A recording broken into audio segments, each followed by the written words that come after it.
The home run by Luis Gonzalez last inning makes it 2-1. Here's Matt Williams with Steve Finley and Damian Miller to follow.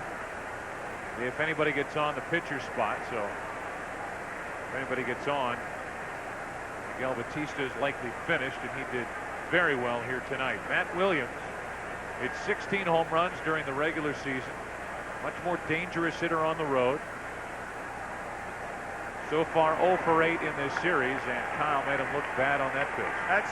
That's where Darryl Kile has been all night to Matt Williams.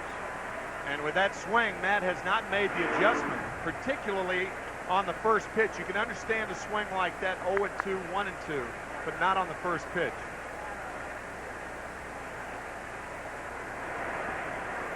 Bouncer for ball one with Steve Finley on deck. A guy who has line to right, singled up the middle, potential RBI with 2 out, but Grace was out at the plate in the 4th inning. The Cardinals have a left-hander, Mike Matthews, getting ready in the bullpen in case Matt Williams presents the Diamondbacks, and Finley in particular, with an RBI chance. 2-1. Now, if you're Matt Williams, you look away. You're trying to tie the ball game, get an extra base hit. Ryan Anderson continues to throw for the D-backs. Pitcher due up 4th in this inning. Now it's 3-1.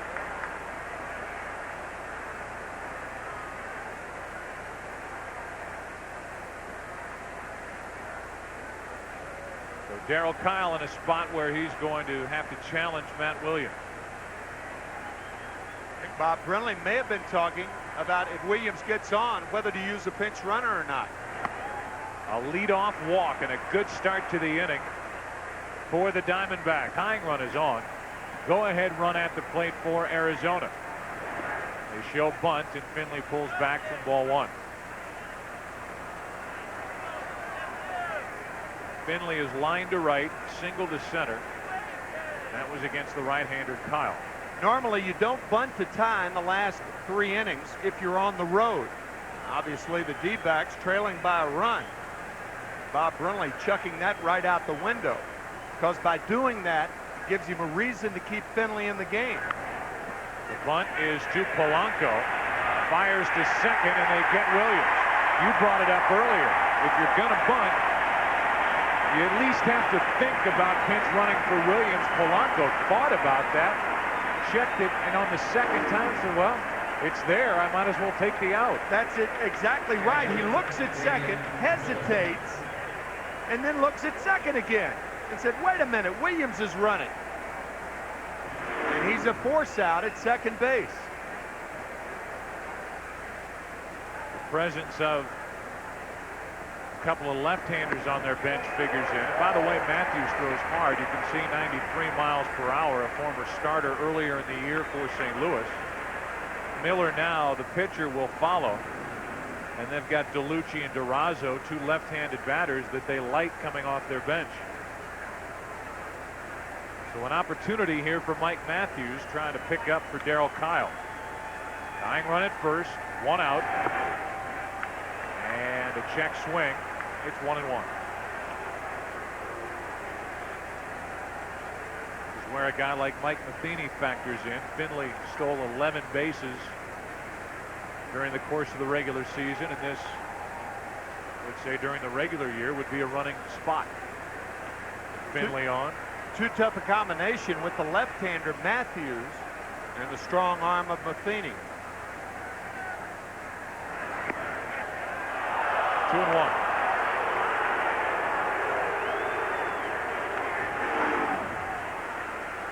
Slider misses.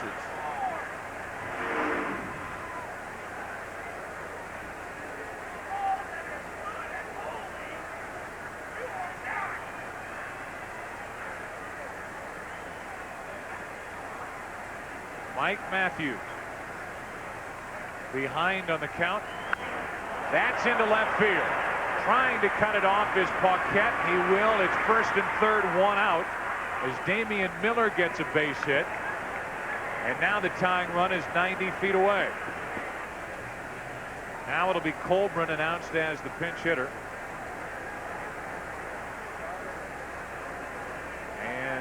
We'll see if Tony La Russa is going to go out and get Mike Matthews. I know you were surprised he didn't go get him for Miller. I really was. Now here's Dave Duncan out to talk to Matthews.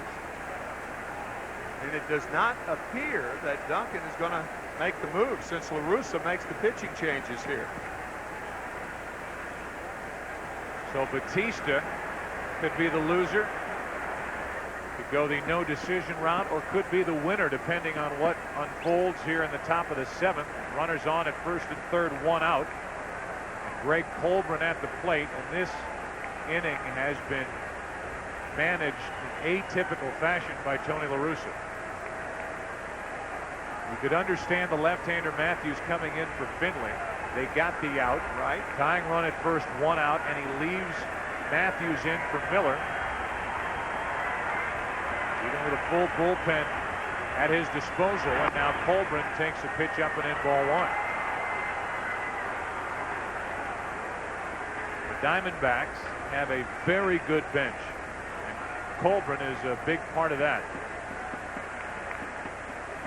278 off the bench for Bob Brenly. Because of the pinch hitting prowess of Bob Brenly's ball club, that's why he bunted with Steve Finley. This is hard to figure, Joe. You know, I agree with you. I thought the right-hander would have been in to pitch to Miller, and now with Colburn up there, I do not understand this one. Runners on at first and third, 1 out. Big chance for the Diamondbacks. 2-1 St. Louis in the 7th. Colburn, a flare into left field. That's going to fall for a hit. In to score is Finley. Going to third is Miller. It's a 2-2 game, and the go-ahead run is 90 feet away. Adrian Cummings takes over at first base. This play may have squeeze written all over it. Womack, an excellent bunter. He tried to bunt with first and second in game 1.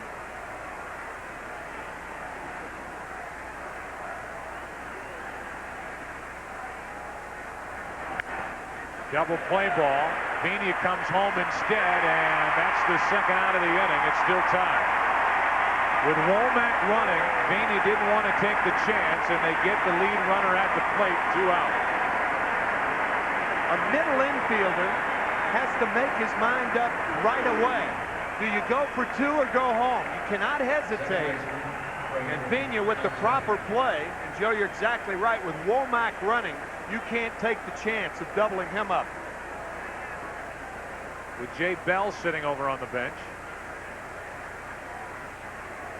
And Counsell could put the Diamondbacks on top. Ball 1. Brenly telling us before the game that in a situation where La Russa brings in the left-hander, he will allow Counsell to hit because Craig handles left-handers very well. Well, he gets a chance here to put the Diamondbacks out in front, the top of the 7th.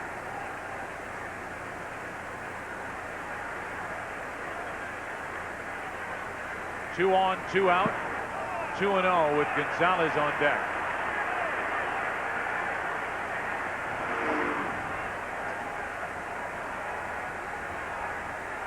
Nice play by Mike Matheny. It seems that Tony was leading the left-hander in for the 1, 2, and 3 hitter, but the 8th and 9th hitters came up obviously before them, and they've done the damage this inning.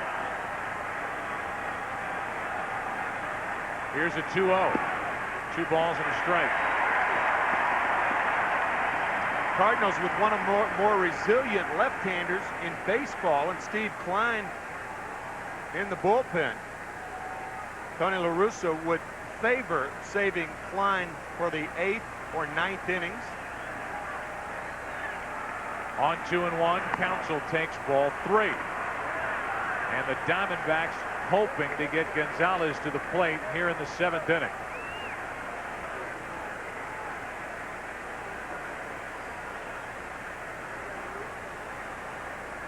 Anxious moments here in St. Louis for these Cardinal fans. You see what Counsell did against left-handed pitching, .337 during the season. Count in his favor, and he hits one into deep right. Back into the corner. This ball is gone. 3-run home run, Counsell.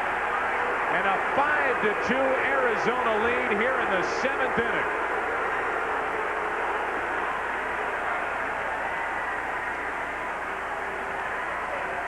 Spot. That's right. For precisely that reason. That's right.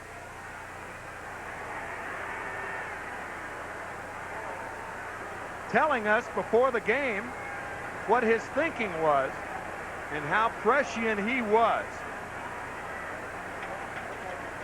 Not often a manager makes a move and it works like this.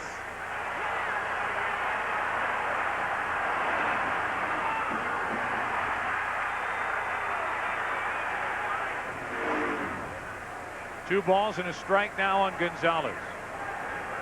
Craig Counsell, who was part of that '97 World Series team with the Marlins with a big hit, delivers here, and Mike Matthews is getting booed by some fans here at Busch Stadium. And Tony La Russa will be questioned by all who watch this game as to how this 7th inning was played. Gonzalez takes strike 2. Matthews falling behind. Craig Counsell having to come in with Gonzalez on deck on that 3-1 count. A fastball on the inside part of the plate and a huge hit for the Diamondbacks.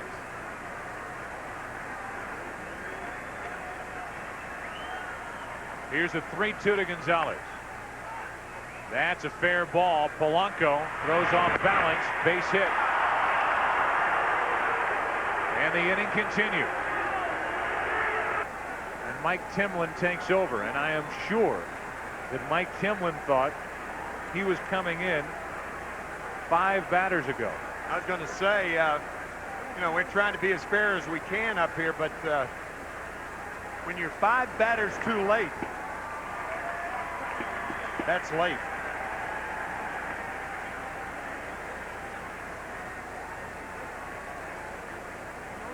There's been a walk in the inning, 3 singles, a 3-run home run by Counsell.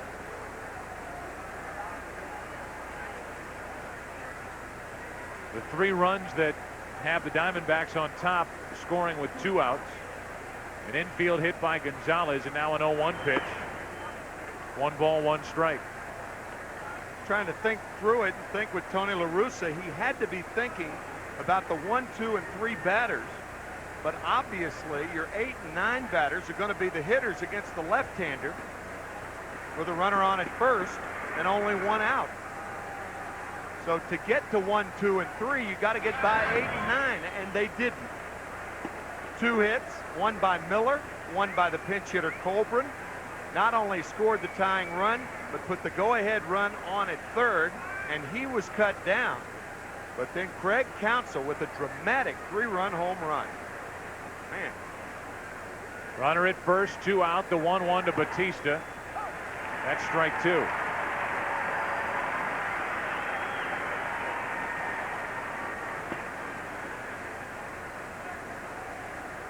Danny Batista is 0 for 3. Struck out, he's grounded out, he's popped up.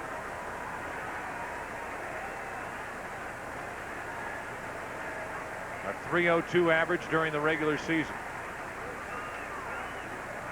One of the other lineup changes for Bob Brenly for this game 3. And again, if the Diamondbacks win this game, they will go with Albie Lopez tomorrow afternoon. And if there is a game 5, it would be a rematch of Matt Morris and Curt Schilling, but that is way down the road. Right now, it's Arizona having some 7th inning fun with 4 runs up on the board. And a 2-2 count. A lot of this, Tim, has to do with not having a dominant closer. Steve Klein was brought to this team to be a left-handed setup man.